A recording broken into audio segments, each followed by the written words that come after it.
de la histéresis corneal. En cuanto a la terminología, hablaremos sobre la biomecánica corneal, la elasticidad, la viscosidad y la rigidez.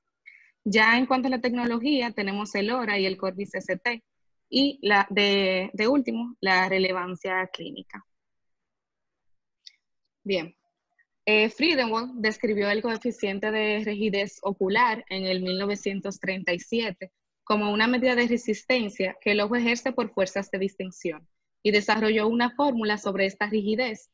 Entonces, esta ecuación fue el primer atento a cuantificar la rigidez ocular y se extrajo de la relación que había entre la presión y el volumen medido de un amplio rango de presiones. El obstáculo en esta fórmula radicó en que fueron medidas que se realizaron en ojos enucleados, y esta fórmula, cuando es utilizada en la práctica clínica, lo que se hace es que se realiza indirectamente en la toma de solo 2 presiones intraoculares, utilizando un tonómetro de indentación y otro de aplanación. En cuanto a su importancia, en años recientes ha habido un interés científico en las propiedades biomecánicas de la córnea por su relevancia en la precisión para las medidas de presión intraocular, el diagnóstico de queratocono y para el screening de cirugía refractiva, para la cual se puede valorar el riesgo de ectasia de este tipo de pacientes que ocurre luego de un procedimiento como por ejemplo del LASIK. Actualmente, la histéresis corneal es la única propiedad biomecánica in vivo.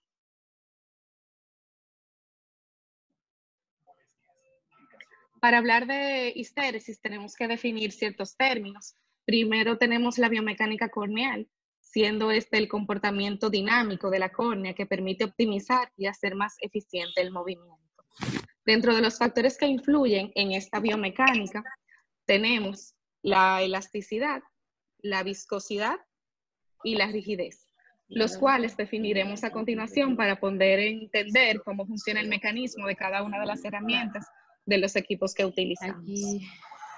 Bien, vamos a comenzar con lo que es la elasticidad, y para hablar de elasticidad tenemos que entender el módulo de Young, el cual es la parte inicial de la curva de estrés versus la fuerza o tensión aplicada. Básicamente es lo que describe la capacidad de un alambre, de un cable o de un hilo de resistirse a una deformación elástica bajo una carga.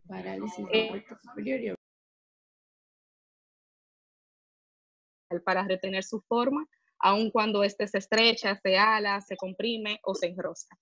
Entonces, cuando un material tiene un módulo que es alto, significa que aunque haya una extrema tensión, el material resiste la fuerza inicial y se recupera. Mientras que cuando tenemos un módulo que es bajo, la tensión causa estrés y crea riesgo de que se rompa o de que se fracture, como podemos ver en la imagen a la izquierda de la pantalla. Cuando hablamos de la relación que hay entre el estrés y de la tensión, como pueden ver aquí, en esta parte, solo el estrés puede definir la fuerza de un material, y esta fuerza mide qué tanto estrés el material puede aguantar antes de que ocurra una deformación permanente o una fractura. En este caso, la elasticidad corneal se va a dar por las fibras de colágeno corneales que se encuentran en la capa de Bowman y en el estroma, y son las que proveen mayor fuerza tensil a la córnea. Mientras que en los materiales viscoelásticos, el radio, tanto del estrés como de la tensión, cambia en diferentes niveles. En los tejidos viscoelásticos tenemos cierto grado de retraso en la aplicación de una fuerza y de su respuesta. Asimismo, como el cese de la misma y su recuperación. Entonces, esa es esta propiedad a la que le llamamos histéresis, y se describe como la dependencia del sistema tanto en su ambiente previo como en el actual. Con esto me refiero a que el área en que tenemos entre la curva de carga y descarga es el valor que define la histéresis y surge de la fuerza disipada por la fricción interna, o sea, el área gris que pueden ver acá. La histéresis corneal refleja la habilidad del tejido de la córnea de absorber o de disipar la energía en un proceso de aplanación bidireccional. Con bidireccional me refiero a que la energía que se pierde como calor durante el proceso rápido que hay en la córnea de carga y de descarga.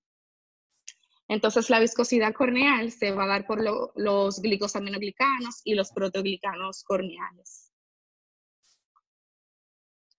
La evidencia sostiene que la rigidez ocular tiene relevancia particular en ciertas situaciones clínicas, como en la miopía patológica, por las alteraciones mecánicas de las propiedades de la esclera miópica, en glaucoma, cirugía refractiva, cambios en el flujo sanguíneo ocular y otras patologías correlacionadas. Estudios refieren que la rigidez aumenta con la elevación de la presión intraocular y se describe que la rigidez en 40% del estroma corneal anterior es mayor que el 60% del estroma corneal posterior, que es donde está el 50% más débil de acuerdo a su fuerza tensil en estudios de córneas donantes humanas. Este equipo se utiliza para medir el coeficiente de rigidez ocular. Consiste en 3 unidades: una computadora, un controlador transducer y un sistema de unidad mecánico. En este video, por parte de la casa comercial Oculus, voy a presentar de forma ilustrativa brevemente lo que hablé.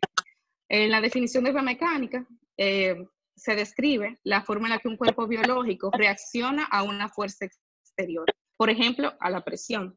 En esta parte debemos distinguir entre las propiedades elásticas y viscosas. La elasticidad describe la capacidad de un cuerpo para volver a su estado inicial tras la aplicación de una fuerza como si fuese una pluma. Cuanto más elástico es un cuerpo, mejor lo realiza. En cuanto a la rigidez, describe la fuerza necesaria para formar un cuerpo elásticamente. Esto depende tanto de la naturaleza como de la capacidad del material.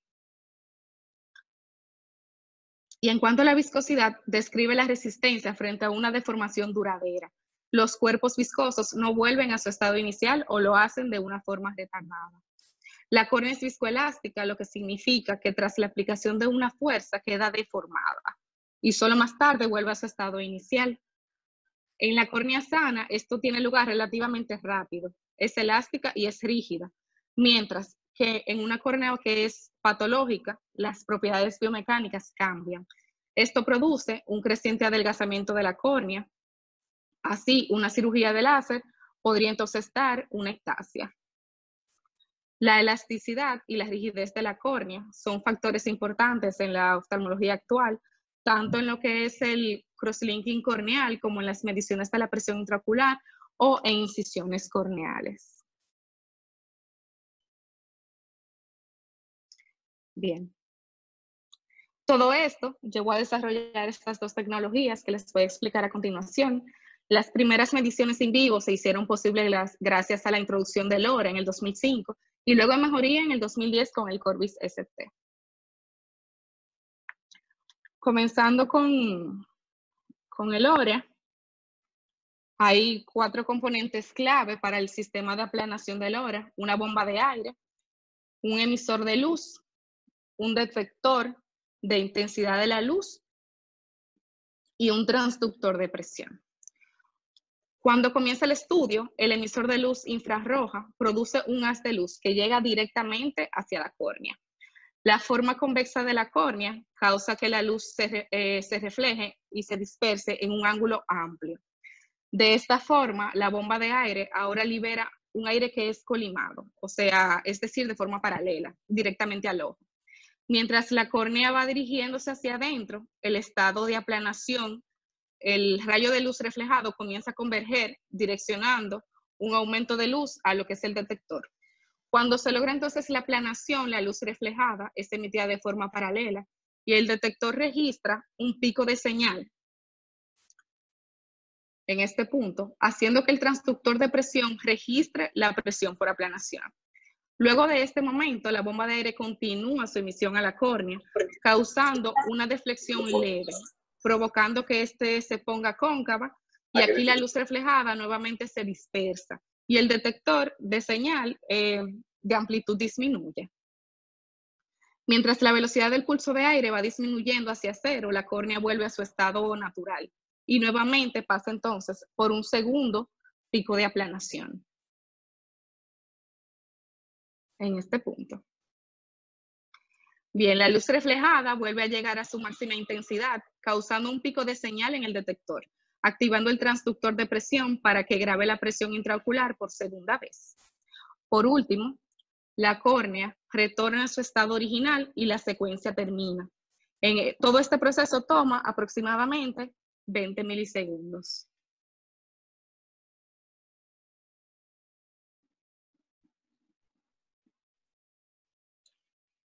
El hora mide la respuesta corneal a la indentación por un pulso de aire rápido, como vimos anteriormente. El principio se basa en un tonómetro de no contacto, en el cual la presión intraocular se determina por la presión de aire requerida para aplanar la córnea central.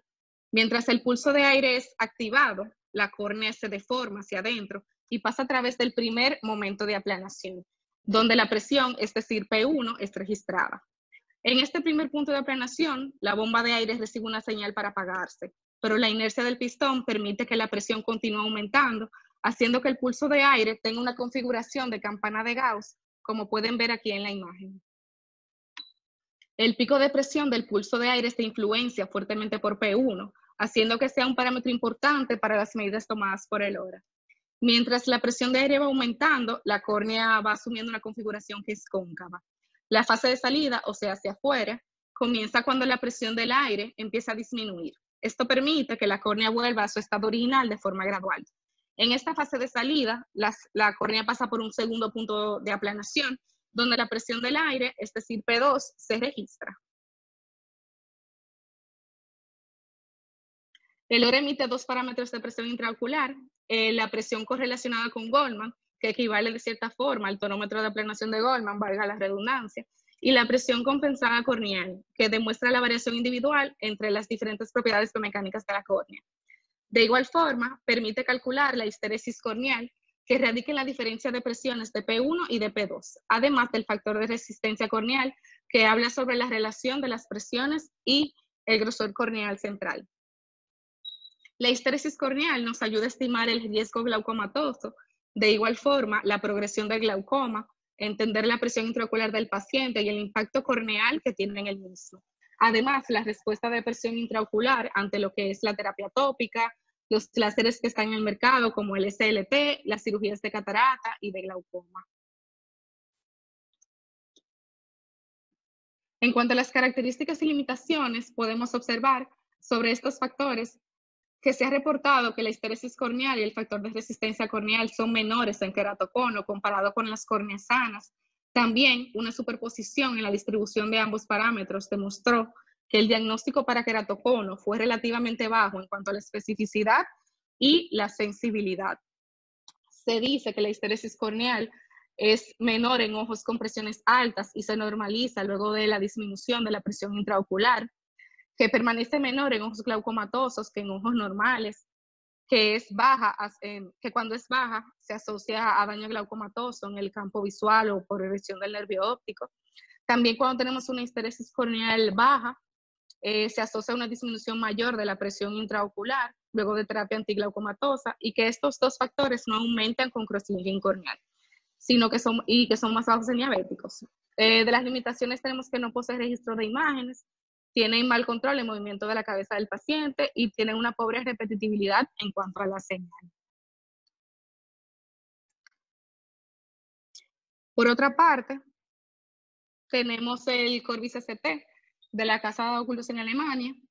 Primero, en vez de utilizar una reflexión de la luz infrarroja para monitorizar la deformación de la córnea, utiliza una cámara de Scheimpflug de ultra velocidad que toma cuadros de 140 por 8 milímetros en un periodo de 33 milisegundos. Esto permite una evaluación más detallada del proceso de deformación corneal y permite analizar más de 4.000 imágenes por segundo.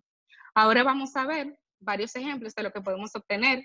Aquí tenemos cómo se visualiza una córnea normal y una córnea con queratocono, y la diferencia entre ambas, donde al momento de realizar el estudio se obtiene un aumento significante de la deformación de amplitud y de oscilación.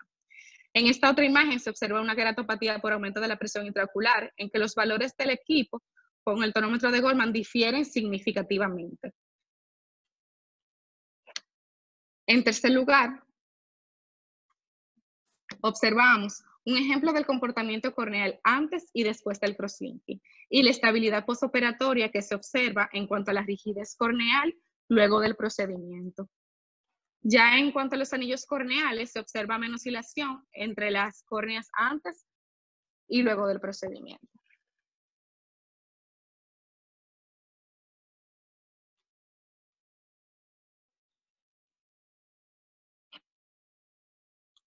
Hemos visto que la biomecánica corneal juega un papel crucial para la evaluación preoperatoria antes de cirugías refractivas y entidades como el glaucoma, y si debemos o no hacer un tratamiento con mayor seguridad al tratar a los pacientes.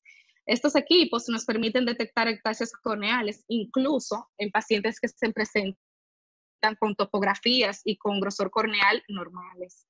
Trataré cada uno de estos temas a continuación. Bien, el Corbis ST, como vimos anteriormente, es un tonómetro de no contacto que emite un pulso de aire rápido, pero además utiliza una cámara de alta velocidad de Scheimpflug para tomar una imagen transversal de la córnea durante su deformación. Estudios han demostrado que hay una mayor área de amplitud de deformación en córneas con queratocono en comparación con córneas sanas. Y hay entonces una disminución de esta amplitud en córneas a las que ya se les ha realizado un cross-linking. Añadiendo a esto, también se ha demostrado que la amplitud de deformación influencia las propiedades biomecánicas de la lámina cribosa y de la esclera. De igual forma, la literatura describe que el tiempo y longitud de la primera aplanación ha sido el mejor parámetro para predecir la progresión del campo visual en pacientes con glaucoma de tensión normal. Y se describe que el velocity inwards y el velocity outwards nos hablan de la viscosidad corneal y que se ha demostrado permanecer igual en estudios ex vivo luego de un procedimiento de cross-linking, mostrando que la córnea es menos viscosa. El segundo tiempo de aplanación nos habla sobre la respuesta viscoelástica tiempo dependiente que tiene la córnea.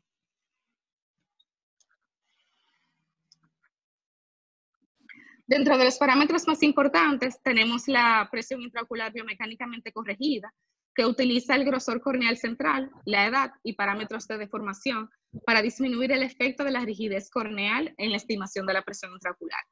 Se ha demostrado que estima la verdadera presión intraocular en pruebas ex vivo de córneas humanas, es decir, actualmente es el mejor valor para la tonometría en pacientes post cirugía refractiva, pacientes con queratocono y glaucoma.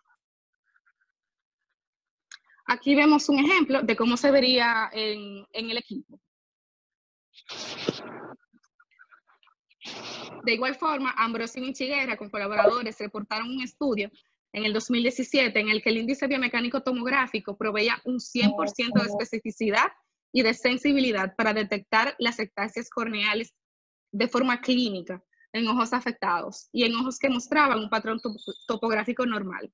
Este entonces proveía un 90.4% de sensibilidad y un 96% de especificidad. Así se visualizaría la toma en el equipo. En cuanto al análisis de progresión, perdón, se pasó. Okay.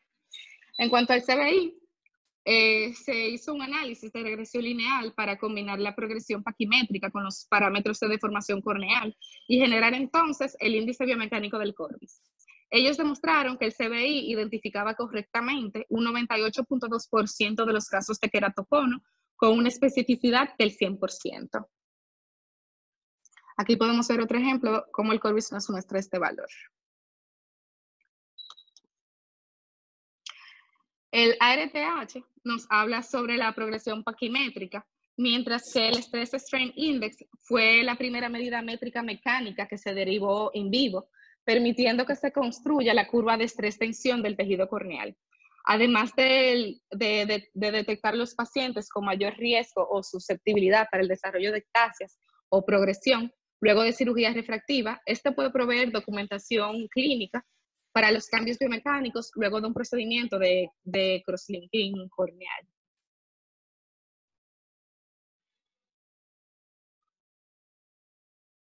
Un artículo publicado en marzo del 2018 en iNet Magazine reportó que actualmente se considera la histeresis corneal como un nuevo factor de riesgo para el desarrollo de glaucoma. Se ha demostrado que por cada milímetro de mercurio de disminución en histeresis corneal, el riesgo para desarrollar glaucoma aumenta en un 21%.